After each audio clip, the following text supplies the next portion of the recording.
नमस्कार दोस्तों, आप सभी का स्वागत है मेरे चैनल पर। मैं सौरभ शुक्ला आप सभी का बहुत बहुत स्वागत करता हूं। आज हम पीटी उषा जी के जीवन परिचय के बारे में जानेंगे, तो चलिए शुरू करते हैं। पीटी उषा देश दुनिया का एक जाना माना नाम है।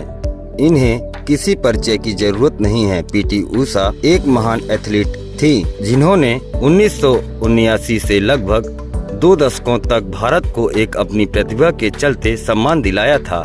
इस तेज दौड़ने वाली लड़की का कोई मुकाबला नहीं था। आज भी अगर सबसे तेज दौड़ने वाले इंसान का नाम पूछा जाता है तो बच्चा भी पीटी उषा का ही नाम लेता है। ये दुनिया की बहुत फेमस और सफल महिला एथलीट में से एक है। अपने असाधारण प्रदर्शन के चलते उषा को क्वीन ऑफ इंडियन ट्रैक एवं पायोली एक्सप्रेस नाम का खिताब दिया गया है। पीटी उषा आज केरल में एथलीट स्कूल चलाती हैं, जहां वे अपनी प्रतिभा का ज्ञान दूसरे बच्चों को भी देती हैं। पीटी उषा का जीवन परिचय। तिला बुलकंडी थेक्केपारंबिल। उषा का जन्म 27 जून 1964 में पायोली गांव में हुआ था। इन्हें पीटी उषा नाम से ही जाना जाता है। इनके पिता का नाम EPM पैतल है एवं माता का नाम टीवी लक्ष्मी। पीटी उषा का बचपन में बहुत स्वास्थ्य खराब था, लेकिन इन्होंने अपने प्राइमरी स्कूल के दिनों में अपनी हेल्थ सुधार ली और लोगों को इनके अंदर एक महान एथलीट की छवि दिखाई देने लगी।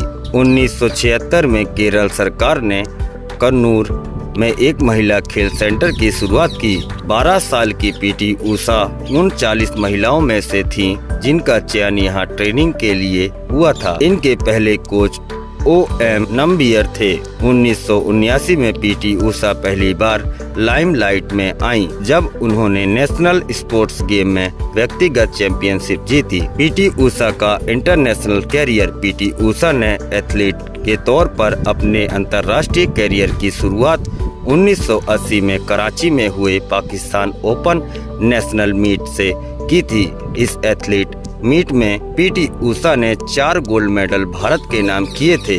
16 साल की इस छोटी सी लड़की ने भारत का दुश्मन माने जाने वाले देश पाकिस्तान में बहुत ऊंचा कर दिया था। इसके बाद 1982 में पीटी उषा ने वर्ल्ड जूनियर इनविटेशन मीट में हिस्सा लिया। 200 मीटर की रेस में इन्होंने गोल्ड मेडल एवं 100 मीटर की रेस में ब्रोंज मेडल जीता था, लेकिन इसके 1 साल बाद ही कुवैत में हुए Asian track and fields championship में पीटी उषा ने 400 मीटर की रेस में नया रिकॉर्ड कायम किया और गोल्ड मेडल जीता। इसके बाद इन्होंने अपनी परफॉर्मेंस में और अधिक सुधार के लिए और प्रयास किया और 1984 में होने वाले ओलंपिक की तैयारी जमकर करने लगी। 1984 में लॉस एंजेलिस में हुए ओलंपिक में पीटी उषा ने सेमीफाइनल के पहले राउंड की 400 मीटर बढ़ा दौड़ को अच्छे से समाप्त कर लिया, लेकिन इसके फाइनल में वे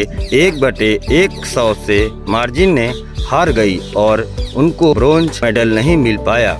यह मैच बहुत रोमांच से भरा था, जिसने 1960 में मिल्खा सिंह की एक रेस याद दिला दी थी। इस मैच का आखिरी समय ऐसा था कि लोग अपने दांतों तले उंगलियां चबा जाएं। हार के बाद भी पीटी उषा की यह उपलब्धि बहुत बड़ी थी।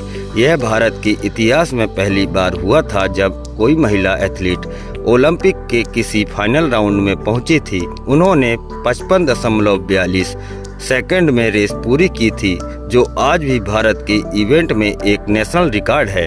1985 में पीटी उषा ने इंडोनेशिया के जकार्ता में एशियन ट्रैक एवं फील्ड चैंपियनशिप में हिस्सा लिया, जहां इन्होंने 5 गोल्ड और 1 ब्रोंज मेडल जीता। 1986 में 10वें एशियन गेम्स जो सियोल में हुआ था, वहां 200 मीटर, 400 मीटर बाधा एवं 400 मीटर रिले रेस में हिस्सा लिया, जिसमें चारों में ही उषा जी विजय रहीं और गोल्ड मेडल भारत के नाम कर दिया।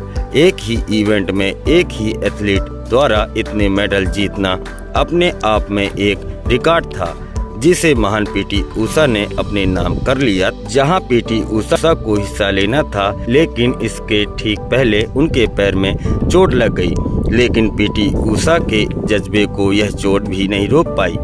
उन्होंने उसी हालत में अपने देश के लिए उस गेम में हिस्सा लिया। दुर्भाग्यवश वे इस गेम से अच्छा प्रदर्शन नहीं कर पाई और उन्हें एक भी जीत नहीं मिली। पीटी उषा 1989 में अपने परफॉर्मेंस के ऊपर काम करके जबरदस्त तैयारी के साथ दिल्ली में आयोजित एशियन ट्रैक फेडरेशन मीट में गईं, जहां उन्होंने 4 गोल्ड मेडल एवं 2 सिल्वर मेडल जीते।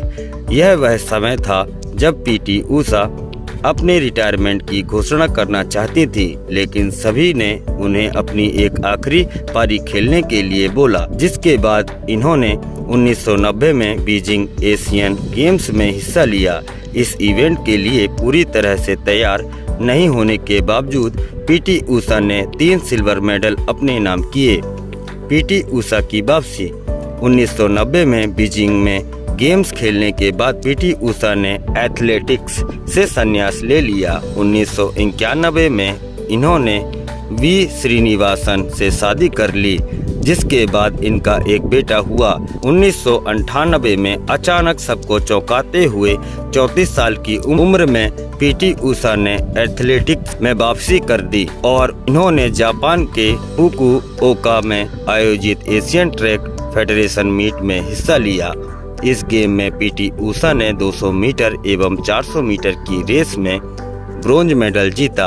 34 साल की उम्र में पीटी उषा ने 200 मीटर की रेस में अपनी खुद की टाइमिंग में सुधार किया और एक नया नेशनल रिकॉर्ड कायम कर दिया, जो ये दर्शाता था कि प्रतिभा की और उम्र नहीं होती। और ये भी सबको पता चल गया कि एथलीट टैलेंट इनके अंदर कूट कर भरा हुआ है।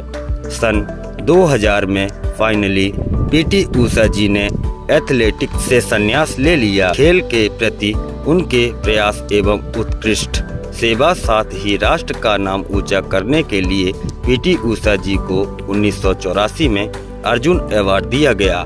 1985 में देश के चौथे बड़े सम्मान पद्मश्री से उषा जी को सम्मानित किया गया। इसके अलावा इंडियन ओलंपिक एसोसिएशन ने पीटी उषा जी को sports person of the century एवं sports women of the millennium का खिताब दिया।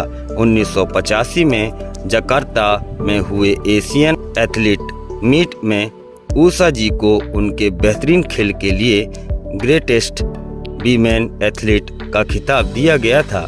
बेस्ट एथलीट के लिए पीटी उषा जी को सन 1985 एवं 86 में वर्ल्ड ट्रॉफी से सम्मानित किया गया था। 1986 के एशियन गेम्स के बाद Adidas golden shoe award for the best athlete का खिताब दिया गया। पीटी उषा की उपलब्धि सन 1977 में कोट्टयम में राज्य एथलीट बैठक में एक राष्ट्रीय रिकॉर्ड बनाया। सन 1980 में मॉस्को ओलंपिक में हिस्सा लिया। पहली महिला एथलीट बनी जो ओलंपिक के फाइनल तक पहुंची। 16 साल की उम्र में उषा जी ने 1980 के मॉस्को ओलंपिक में हिस्सा लिया था, जिसके बाद वे सबसे कम उम्र की भारतीय एथलीट बन गई थी। लॉस एंजिल्स ओलंपिक में पहली बार महिला एथलेटिक्स में 400 मीटर प्रतिस्पर्धा में बाधा दौड़ जोड़ी गई, जहां पीटी उषा जी ने 55.42 सेकंड का एक रिकॉर्ड बना दिया था, जो आज भी इंडियन नेशनल रिकॉर्ड है। 3 ओलंपिक में हिस्सा ले चुकी हैं।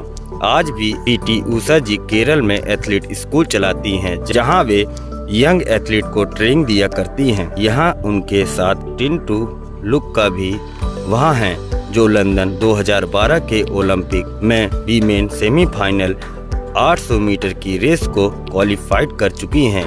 पीटी उषा जी की प्रतिभा का समस्त देशवासी सम्मान करते हैं, साथ ही उनके अपने प्रोफेशन के प्रति जज्बे को सलाम करते हैं। ऐसे ही महान व्यक्तियों के जीवन परिचय को जानने के लिए हमारे चैनल को सब्सक्राइब करें, लाइक करें और ज़्यादा से ज़्यादा शेयर करें। मिलते हैं हम अगली वीडियो में, तब तक के लिए जय हिंद।